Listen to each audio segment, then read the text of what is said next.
My name is Lena Hartfield. I was 18 years old when I died on the morning of October 9, 2025. I know how that sounds. Dramatic. Unreal. Like the opening line of a bad horror movie.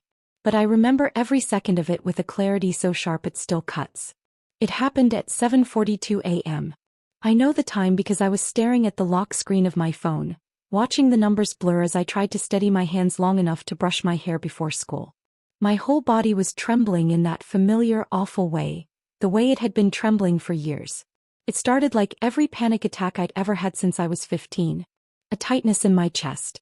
A flutter under my ribs, like a trapped bird beating its wings in panic. But that morning the flutter turned into something else. Something cold. Something heavy. Something that felt like a fist closing around my heart. My phone slipped from my hand. I heard it crack against the bathroom tile, but the sound came from far away like I was underwater. I tried to breathe. My therapist had taught me the rhythm. In for 4, hold for 4, out for 4. But the air wouldn't go in. It felt like someone had poured wet cement down my throat. My vision wavered. Black dots swam across the mirror. I stared at my reflection, pale skin, tired eyes, messy bun I hadn't bothered to fix. I looked like a ghost wearing my body. And in that moment, a single thought passed through me. I can't do this today. I can't do this anymore. My knees buckled first. Then my shoulder hit the floor. I remember the distant smell of coffee drifting from the kitchen downstairs, the morning news buzzing faintly through the wall, my mom humming like she always did before work. I tried to call her. Mom, I meant to say. But only a thin, wheezing sound escaped. My heart was no longer beating. It was thrashing. Wild. Panical. Out of control. Then one violent thud. And silence. Not peaceful silence. Absolute, unnatural silence. No heartbeat. No fear. No pain. Just lightness. I didn't feel the cold tile under my cheek anymore. I didn't feel anything that belonged to a body. I stood up. But my body didn't. It was still lying on the bathroom floor, twisted slightly, my hair fanned around my head like dark seaweed drifting in water. Seeing myself should have terrified me, but it didn't. It felt like looking at a coat I had shrugged off because it had grown too heavy to carry. The door swung open. Lena. My mom's voice, sharp, breaking, panicked. She dropped her coffee mug. It shattered, splattering brown liquid across the floor. I saw her fall to her knees beside the body. She grabbed my shoulders, shook me, begging me to wake up. Her voice cracked in a way I had never heard before. But I couldn't hear the mug shatter. Couldn't hear her sobs clearly. Everything sounded muted, like she was behind a thick wall of water. Mom, I'm here, I said. I'm right here. I reached for her, but my hand passed straight through her back like smoke drifting through smoke. She didn't feel me. She didn't see me. She didn't know I was standing inches away. She dialed 911 with trembling fingers, missing the numbers twice. And I began to rise. Through the bathroom ceiling. Into the attic full of dust and forgotten boxes. Through the roof. Into the open morning sky. The world shrank below me. Houses, trees, cars moving like nothing extraordinary was happening. And just as I realized I wasn't breathing, I also realized I didn't need to. Because I wasn't alive anymore. But my story wasn't ending. It was just beginning. Before I tell you what happened after I left my body, you need to know who I was, because I think a lot of you might see pieces of yourselves in me. From the outside, I looked like one of those kids who had everything together. Straight A's. Captain of the debate team. Youth volunteer hours logged like clockwork. I smiled in every photo, posted inspirational quotes on my story, pretended I had a 5-year plan. People said I was disciplined, driven, focused. But no one saw the other part of me, the part one hid under oversized hoodies and late-night scrolling sessions. Inside I was drowning. I don't mean that in a poetic way. I mean I woke up every morning already exhausted, already bracing for the next wave of anxiety that would hit before breakfast. It wasn't just anxiety. That word is too small. Too neat. Too clean. It was noise. A constant static buzzing behind every thought I had. Like a TV left on with no signal. Like an engine revving even after the keys were pulled out. From the second I opened my eyes to the second I collapsed into sleep, the noise followed me. I checked my phone before I got out of bed, not because I wanted to, but because my brain demanded it like a ritual I couldn't skip. I lived inside that little glowing screen. We all do. I compared my face, my clothes, my worth to people I didn't even know. I scrolled through tragedies, wars, disasters, collapses, all happening in real time. I watched the world burn and somehow expected myself to sit quietly in homeroom and solve equations. And every notification, every headline, every flawless filtered picture added another brick to the weight sitting on my chest. I carried that weight everywhere. Into school, into church, into friendships, into my own mirror. Some nights I stared at the ceiling and wondered, is this just how life is now? Noise, worry, comparison, repeat until we die? But even then, even on my worst nights, I didn't know how close I was to actually dying. I didn't know that my heart, tired and overstressed, was just waiting for one bad morning to give out. And on October 9th it did. When my heart stopped, something strange happened. The noise stopped too. Like someone finally pulled the plug on that endless, suffocating static. That was the first moment of peace I had felt in years. And it happened after I died. I looked down at the world below me, shrinking into a patchwork of streets and trees, and for the first time since I was a child, I felt quiet. Completely, impossibly quiet. But that quiet didn't last long. Because in the space above the rooftops, where the sky should have been a soft dawn blue, something began to shift. The light tore open like a curtain being pulled apart. And I was about to step into a place where the noise couldn't follow me, but something far greater could. The world didn't end with a bang or a flash. It ended with a quiet unraveling. The blue morning sky above me thinned like worn fabric, then split open. Not into a tunnel, not into clouds, but into nothingness. Everything around me dissolved into a gray, misty expanse that stretched in every direction, like a world erased. I wasn't falling down. I was falling inward. Deeper and deeper into the mist, until the last traces of my neighborhood faded behind me. I should have been terrified. But I wasn't. Because for the first time in years the static wasn't chasing me. No intrusive thoughts. No sense of doom pounding behind my ribs. No pressure to perform, to compare, to keep up. Just stillness. The gray mist shimmered, faint at first like moonlight on water. Then brighter. Warmer. Richer. Gray turned to gold. Not metallic gold but something alive, something like liquid sunlight moving with purpose.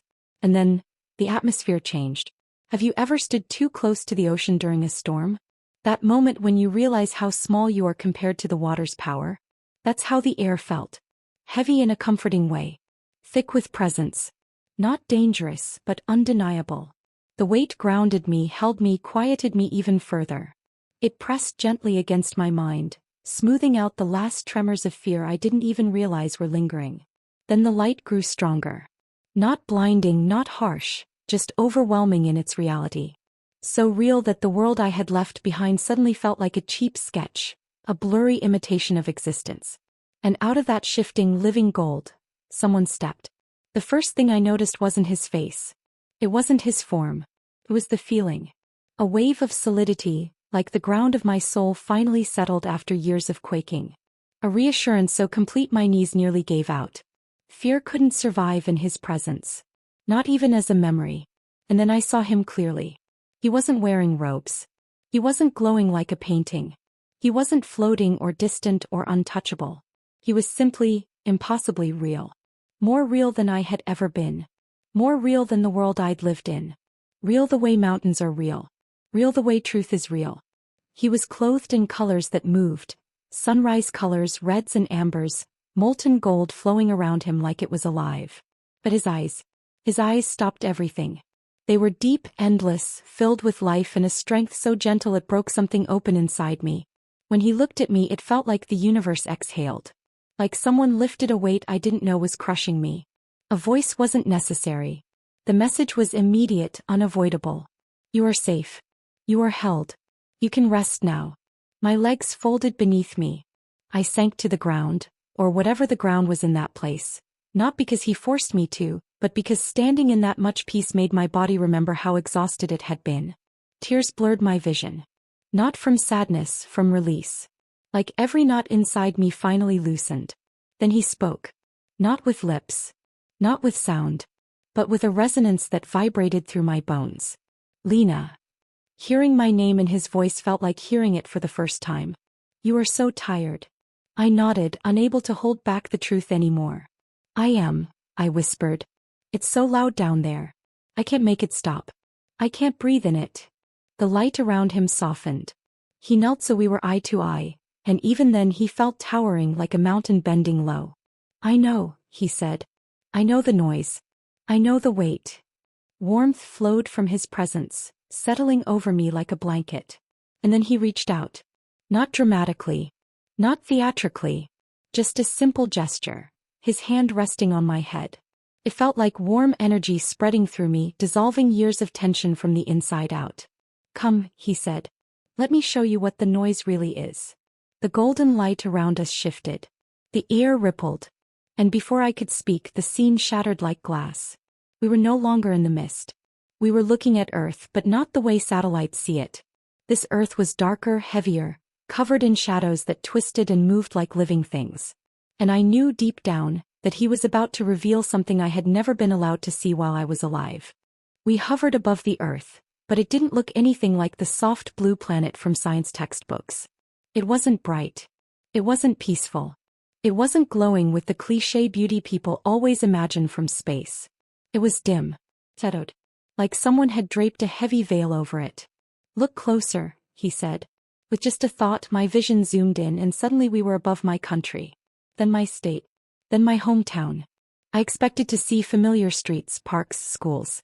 And I did, but coated in something I had never noticed before. A thick black oily web. It clung to rooftops, streetlights, power lines, highways. A suffocating net stretching across the entire landscape. It pulsed slowly like tar trying to breathe. Thin black cables extended from the web like tentacles, and as I watched I realized they weren't connecting to buildings. They were connecting to people. Especially young people. I saw a teenage boy hunched in front of a gaming monitor. A cable ran from the screen into the back of his neck, pulsing with sickly black light every time he clicked his mouse. I saw a girl lying in her bedroom, crying silently as she scrolled through social media. A cable wrapped around her throat like a tightening snake. At a school cafeteria, groups of kids sat together physically, but emotionally they weren't there at all. Every cable connected downward into the central black cloud hovering over the town like a storm that never lifted. What is that? I whispered, horrified. His expression was gentle, but there was sorrow in it. Ancient sorrow, patient sorrow. That, he said, is the filter. The filter. It is what twists your world. What distorts truth? What takes your deepest hunger and feeds you poison instead? He pointed toward the crying girl with the cable around her throat. She thinks she is depressed, he said quietly. She thinks she is broken, but she is not. She is being fed lies through a channel she does not recognize. The black sludge inside the cable pulsed faster, as if reacting to his words. I felt a deep ache in my chest, not physical but emotional, spiritual. She doesn't know, I whispered. She thinks those thoughts belong to her. She is not alone in that, he said. Your generation has been told that its pain is a chemical accident, a personality flaw, a weakness. But much of what you feel is not born in you. It is whispered to you. As he spoke, I noticed movement on the web. Tiny, dark shapes, shadowy figures with frantic, twitching motions, scurried along the cables. They were small, but their presence was overwhelming. Their whispers carried meaning even though I couldn't hear actual words. You're worthless. No one loves you. You'll never measure up. Everyone is ahead of you. Give up. The kids receiving these messages believed they were their own thoughts. That realization hit me like cold water. This is spiritual? I asked, barely breathing. He nodded. You were created with sensitive spirits. With deep perception. With the ability to hear me clearly. Then his eyes hardened, not in anger at us but at what he was showing me. And the enemy knows this. So he has built the noise. I understood then. The constant comparison. The addiction to validation. The endless stream of information. The panic. The numbness. The fear. It wasn't random. It wasn't accidental. It wasn't just how things are now. It was built. Crafted. Engineered. Designed to overwhelm the very generation meant to be spiritually sensitive enough to hear God. When you are afraid, he said, you cannot hear me. When you are distracted, you cannot see me. When you compare, you forget who I made you to be. The black web pulsed again, tightening its grip on the town below. I watched as a notification dinged on a girl's phone, and the web constricted around her like a predator. A mean comment appeared under a boy's post, and the black sludge surged like a flood through the cable hooked into him. "This isn't just technology," I whispered. "It's bondage." He nodded slowly. "Your enemy does not need chains made of iron. Only chains made of attention." A deep, quiet grief rose inside me. I had been trapped in that web. I had lived in the noise, thinking it was normal, thinking it was my fault, thinking I was weak. But I wasn't weak. I was targeted. And so was everyone like me. The scene shifted before the ache inside me could settle. We were no longer above the earth. We were standing in a garden. A broken, neglected garden. Thorns everywhere. Weeds covering the soil. Dry ground cracking under my feet. I had a sinking feeling in my stomach because I already knew. "This," he said softly, "is your mind, Lena." The moment he said it, "This is your mind, Lena," something inside me twisted. Shame, embarrassment, fear, all of it rose at once. Because the garden in front of me wasn't just neglected. It was ruined. Dry earth split in jagged lines. Weeds tangled over everything, thick and thorny like no one had tended them for years.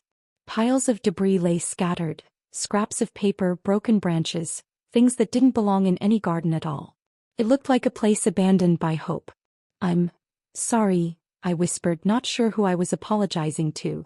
He stepped forward, completely unbothered by the thorns or the mess. "It is not ugly," he corrected gently. "It is neglected." He walked toward a pile of trash in the center of the garden. Bending down, he lifted a crumpled scrap of paper from it. It shimmered for a moment, then turned transparent enough for me to read. My breath caught. It was a comment someone posted under a picture of me 3 years ago. A stupid, mean comment about my body. Something I pretended didn't hurt. Something I buried, or thought I did. "You kept this," he said. Not accusing. Not disappointed. Just sad. "I didn't mean to," I whispered. "And yet," he said softly, "you let it take root." He placed the crumpled paper on his open palm. It dissolved into a small, thorny vine. I felt my stomach drop. He walked a little farther and knelt beside another weed, this one coiled tightly like a snake. "This," he said, "is the fear that you will never be enough. Never loved. Never chosen." My throat tightened. "I didn't put that here," I said quietly. "I didn't want that." He nodded. "But you watered it." That hit harder than anything else so far. How?" I asked, my voice trembling. He touched the dry soil. It glowed faintly under his fingers. "Every hour you spent scrolling through things that fed your insecurity." A thorned vine twitched. "You were watering weeds." He brushed his hand over a pile of dark debris. "Every fearful story you consumed." The ground darkened. "You were watering weeds." He lifted his eyes to mine, eyes full of truth that burned without cruelty. "Every whisper you believed from the enemy. Every lie you replayed. Every comparison you rehearsed. The entire garden pulsed with a dull ache. You watered the very things that suffocated you." A single tear fell down my cheek. As it was all true. Deeply, painfully true. I had starved the parts of myself that needed care, while unknowingly feeding the parts that were killing me. "I didn't know how to stop," I whispered. "I didn't know what to do." He reached out, brushing away a tear with his thumb. "You were never meant to fight this alone." His voice felt like warmth spreading across my ribs. "But how do I fix it?" I asked. "How do I clean all this? It's too much." He smiled, the kind of smile that holds peace inside it. "You don't." He lifted his hand. The sky above the garden split open, not violently but beautifully, like sunlight breaking through clouds after years of darkness. Golden rain began to fall. Soft, warm, alive. The moment the first drop touched the soil, everything changed. Weeds shriveled instantly, curling into dust. Thorns dissolved into nothing. The cracked ground softened, brightened. Green shoots pushed up, fast. Impossibly fast, like time was moving at the speed of miracles. Flowers burst from the soil in waves of color. Blue, violet, soft pink, deep scarlet. Petals opened toward the golden rain, drinking it in like thirsty souls. The air filled with the scent of lavender and wild honey. My ruined garden had become something breathtaking. "This," he said quietly, "is what my presence does." He stepped beside me, letting me take in the transformation. My peace is not an idea. It is not a theory. It is not a momentary feeling. His voice deepened, resonating through me. It is a force. A healing force. A cleansing force. I stared at the flowers, tears streaming freely now. It's beautiful, I whispered. This beauty was always in you, he said. It was simply buried. I took a shaky breath, feeling something break open inside me, not a wound but a release. How do I keep it like this? I asked. Because I don't want to go back to the noise. I don't want my garden to die again. He placed his hand gently on my shoulder. Then you must unplug. The word echoed through the garden. Step away from the noise. Step away from the web. Step away from anything that drains the life I give you. He looked into my eyes with a sternness wrapped in compassion. The cure for your anxiety is not only found in medicine or in coping. It is found in my presence. His next words sank into me like truth I'd known all along. If you give me 10 minutes of silence, I can heal 10 years of noise. I closed my eyes. For the first time in my life I believed him. The golden rain slowed, then faded, leaving the garden glowing and alive. I want to stay here, I whispered. I don't want to go back. He exhaled softly, almost like a sigh. I know. His voice broke with compassion. But your journey is not finished. My eyes lifted to his, and what I saw in them wasn't rejection. It was calling. You must go back, he said. But not as the same girl who arrived here. My heart trembled. Why? He lifted a hand and pointed back toward the earth. And there, through a veil of light, I saw them. People. Young people. Millions of them. Choking under the same black web I had been trapped in. Believing lies that felt like truth. Drowning in noise they thought was normal. They do not know they are suffocating, he said softly. They do not know freedom exists. I swallowed hard. He turned back to me. You will tell them.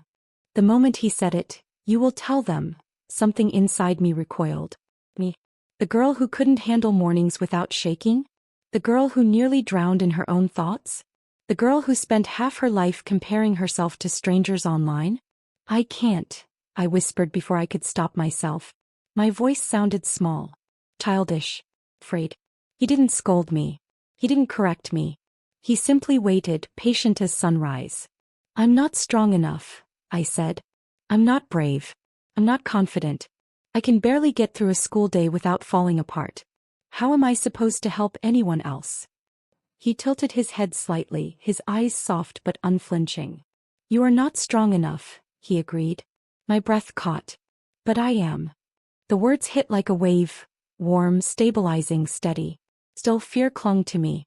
What if I fail? I asked. What if I go back and lose this peace? What if the noise finds me again? He stepped closer and the golden light responded to him like it knew him. Folding, bending, glowing brighter around him. Lena, he said, the noise will always try to find you. It hunts every soul that carries purpose. But what you have now. He placed his hand gently over my heart.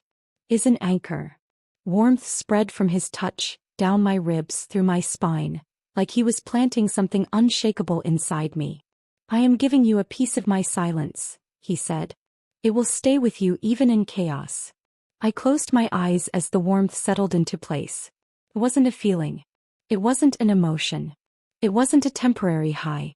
It was stability. The first true stability I had ever felt in my life. When I opened my eyes again, the scene around us shifted. The garden faded. The golden light dimmed. And suddenly we were standing on nothing, suspended in a vast starless space. Only one thing remained. The earth. Floating far below us, wrapped in that dark web. So many lives caught. So many minds suffocating. So many hearts starving for something they didn't know how to name. He raised his hand. The image zoomed in, bringing me back to familiar streets. My town. My school. Faces I recognized.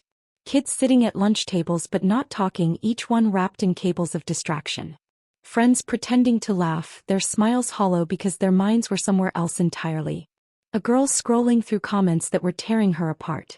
A boy holding back tears in a bathroom stall. Their pain hit me with a force I couldn't have handled while alive. He spoke quietly beside me. They think this is normal. They think constant fear is part of growing up. They think the emptiness is a flaw in themselves. A deep sadness welled inside me. It's not their fault, I whispered. No, he said. It is not. His voice deepened. This generation is wounded, not weak. Sensitive, not fragile. Receptive, not broken. He turned toward me fully now, and the power radiating from him made the darkness recoil. They were designed to hear me clearly, to sense me easily, to carry compassion and discernment. But the enemy fears those gifts. He gestured toward the cables connecting people to the web. So he has buried their gifts under noise, drowned their perception in fear, covered their callings with comparison and distraction. I swallowed hard.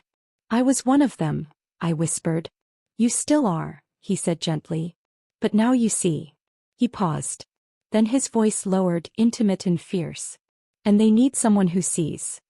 My heart thudded, not with fear but with responsibility. He pointed again toward Earth. You will tell them the truth. They are not broken. They are under attack. They are not alone. I am with them, waiting to break the web whenever they look up. His words pulsed like ripples through the starless space. But how? I asked. How do I reach them? What do I say? He stepped forward, and for a moment he felt impossibly close, like his presence filled not just the space around me but the space inside me. Tell them your story, he said. Tell them what you saw. Tell them what I showed you.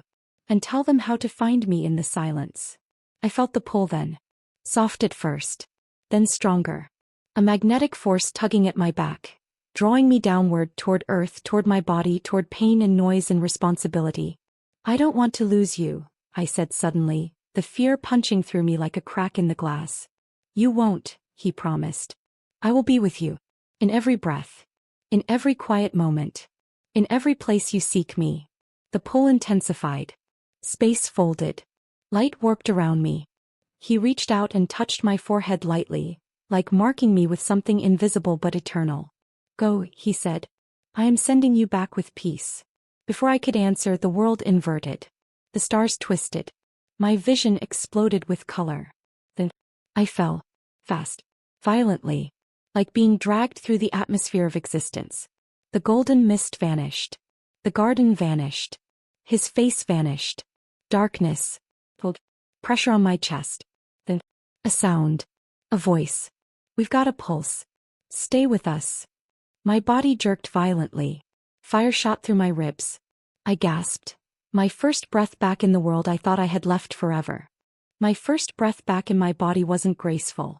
It wasn't peaceful. It wasn't cinematic. It hurt. My lungs burned like I was inhaling fire. My chest felt bruised, crushed, shocked back to life by hands that refused to let me go. I gasped again, my back arching off the floor as a paramedic shouted to someone I couldn't see. Stay with us, Lena. Don't check out on me.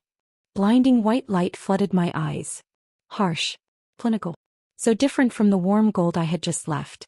Shapes moved around me. Voices overlapped. Hands pressed sensors to my skin. But none of it felt real. My mom's sobs came from somewhere behind the chaos. Raw, panicked, shaking with a fear she had never voiced before. Is she breathing? Please, please, tell me she's breathing. Someone answered her, but their words didn't reach me. Not clearly. Not fully. Because even as my physical senses roared back online, one thing was missing. The noise. The static that had chased me for years. Gone. The heaviness that lived behind my ribs. Gone. The pressure that made every breath feel like a test. Gone. I was surrounded by sirens, commands, panic, movement, but inside? Silence. A warm, anchored quiet. His quiet. They strapped me to a stretcher. The straps felt foreign, like I was wearing someone else's life. My body was heavy, stiff, fragile, like a suit I wasn't fully used to yet. The paramedics rushed me down the stairs. My mom followed, crying, clutching her phone, apologizing to no one in particular. I didn't know. I didn't see. I didn't know. I wanted to reach for her. Tell her I wasn't gone. Tell her I had seen her. Tell her nothing was her fault. But my lips barely moved. Outside, cold air hit me like a slap. Sharp, biting, real. The ambulance doors swung open. Everything felt too bright, too loud, too physical. And yet the stillness inside me didn't budge. It stayed. A quiet I could lean on. A quiet I could breathe in. A quiet that wasn't mine but his. They loaded me into the ambulance. The vehicle lurched forward, sirens screaming as the city blurred past the windows. A paramedic checked my pulse again, his forehead shiny with sweat. "You're one lucky girl," he said, trying to sound calm. But I knew better. Luck had nothing to do with it. I closed my eyes, ignoring the wires, the noise, the sting of the foreneedle. And even inside the ambulance, inside the chaos, the fear, the harsh practical reality of saving a dying girl, that warmth stayed. The anchor. The silence. His presence. He had kept his promise. I wasn't alone. The hospital was a blur. Bright lights, beeping monitors, too many hands touching me, too many questions I couldn't yet answer. Over and over, doctors repeated the same phrase. Massive electrical malfunction of the heart. Triggered by extreme stress. You shouldn't be alive. You're very, very fortunate. But I knew exactly why I was alive. Because I hadn't come back empty. He had sent me back with peace and with a mission. The first night in the hospital, after everyone went home to rest, a nurse dimmed the lights and whispered, "You're safe now, sweetheart. Try to sleep." But it wasn't sleep I needed. It was silence. And it came easily. I lay there in the dark, feeling the soft hum of machines around me, but inside my mind there was no hum. No static. No weight. No spiraling. Just the memory of his hand on my forehead. Of his voice saying, "I am giving you a piece of my silence." And he had. I felt it settle in me like light woven into my spirit. For the first time in my life, I didn't dread waking up the next morning. For the first time in my life, the future didn't feel like a storm. For the first time in my life, I understood what peace actually meant. Not the idea of it. Not the wish for it. Not the cliché of it. Peace is a force. Peace is a presence. Peace is a person. And with that realization came something unexpected. Courage. Not loud, dramatic courage. Not the kind that charges into battle. A quiet, steady courage. The kind that whispers, "You can do this." Because you're not doing it alone.